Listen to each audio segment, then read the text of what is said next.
Hi there, and welcome to Green Shoe Conversations, episode 36. I'm Stephany Cochran, the executive director for the Green Shoe Foundation, and we are so excited that you are joining us today. With me, I have some of my awesome team members, Miss Teresa Deck, our clinical director. Hey, Teresa. Good morning. And then Ms. Rebecca Holt, one of our therapists. How are you guys doing? Hi, I'm doing good. It's good to see you guys. I know, it is really good to see you guys. So kind of given time frame, we're about to hit snow apocalypse. So a lot of us are working from home. I like to do that. So when people go back and listen to these podcasts, they kind of know where we're coming from. And we always get to see the fun different rooms that we're in for these. So over the last month, we've kind of been really talking about the lessons that we learned from the great year 2020 and really looking and reflecting back, and for the purpose of kind of, I would say a theme for this year is finding our authentic self. Now, I know that is such a big component of the model that we work with. And, and it's kind of woven throughout all of the core issues. Is that a good way of saying that? Because as we work through the model, that's really our goal, is being our authentic selves. So Teresa, kind of tell me a little bit more about how that kind of fits in and what, the model says about that. Certainly. Pia talks about in her model, we all have characteristics of when we're born into as a precious child. And so that precious child is authentic. They can't be anything but authentic. They haven't learned how to do anything to try and hide what they're thinking or feeling, and to be able to share who they are with others. And it's till we experience some kind of relational trauma, usually, that do we shut down who we are, or we go into that overload and over offensive part of ourselves. And so those characteristics of our valuability, how valuable we are, our boundaries, our reality. And that's really, I think, the reality of who we are, and our authentic self comes from being able to express our thoughts and our feelings in appropriate ways. And as a child, you're just a child, and you're spontaneous and you have fun. And so that is kind of where that authentic self fits into the model, and basically in our reality of who we are, and not trying to adapt or make somebody else happy, or please this person or that person, or try, or that fear of offending or doing this or that. So that's where we get into our unauthentic self, and we try and hide who we are. Mm-hmm.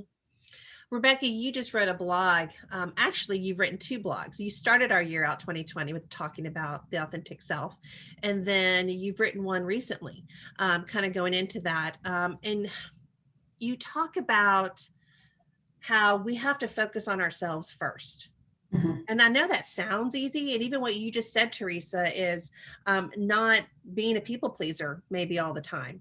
But gosh, how do you do that? Yeah. How do you turn that back to yourself?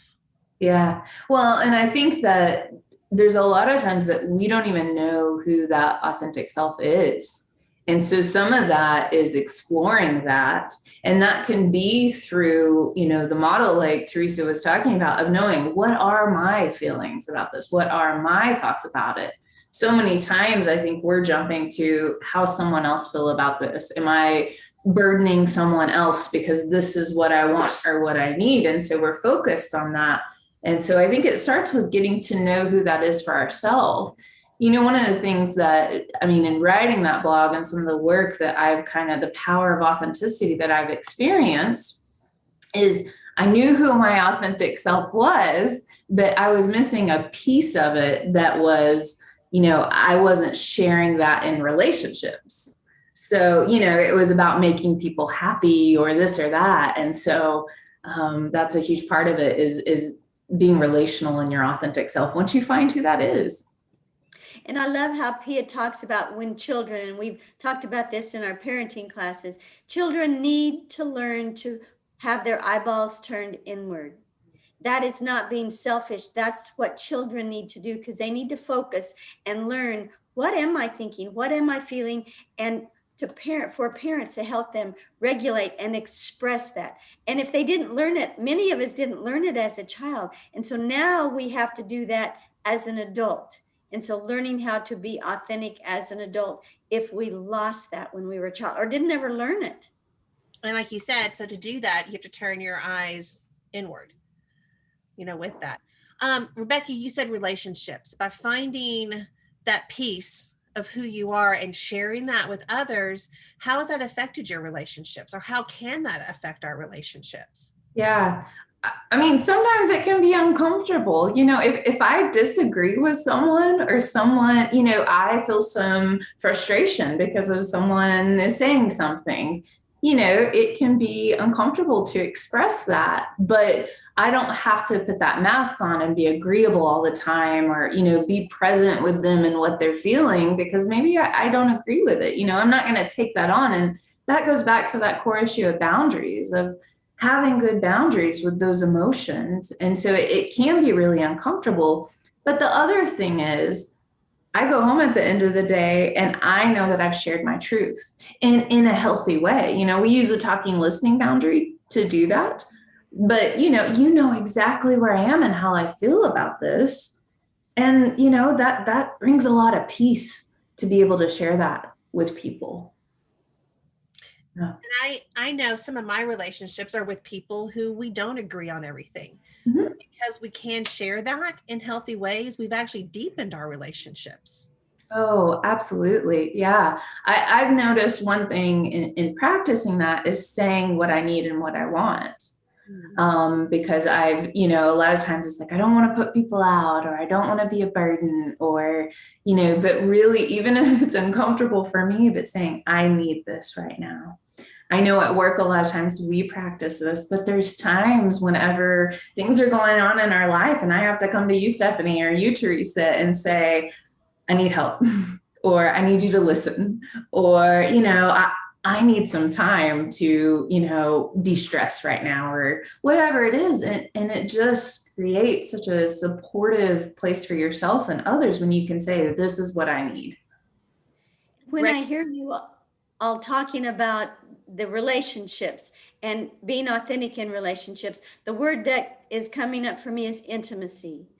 And that's what we want to create, is intimacy and connections in relationships. And you don't get that if you aren't authentic and don't express what you think and feel.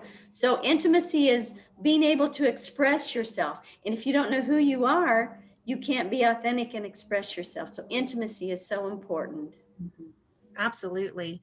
Coming from a people pleaser, and I think on Mondays, I've even used the term of the perfectionist people pleaser.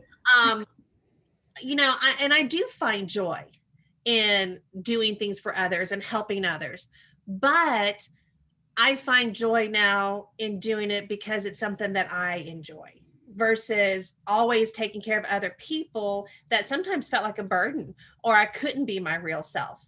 So, by looking into what I really need and enjoy doing, yes, I can still do things for people and be in those relationships, but I'm not doing it outside of myself, if that makes sense. With that, but it's still a struggle, because again, I want people to be happy. And so I have to kind of work on making sure that I'm being authentic to me. And when I heard you say, I want people to be happy, what that I'm thinking is, we aren't responsible for other people's happiness. But yes, we can help and do things that, but when we get to that place that we feel responsible for another person's happiness, then we lose that authentic self in us, because I'm looking at them. How can I make them happy? Or will this make them happy? Right. And saying we don't do things, that people want and that we know they like, but it's just that when their happiness, when we feel responsible for their happiness, that's that's being over responsible for somebody else's emotions. Yeah, taking on their feelings. I love that. I was going to say, I love that, because there's a difference between responsibility and experiencing an emotion with someone. Mm-hmm. So when you're responsible for someone's joy, that is not authentic to who we are. And that's stressful. But when we experience joy with someone, that's a wonderful part of my authenticity. Mhm. Yes.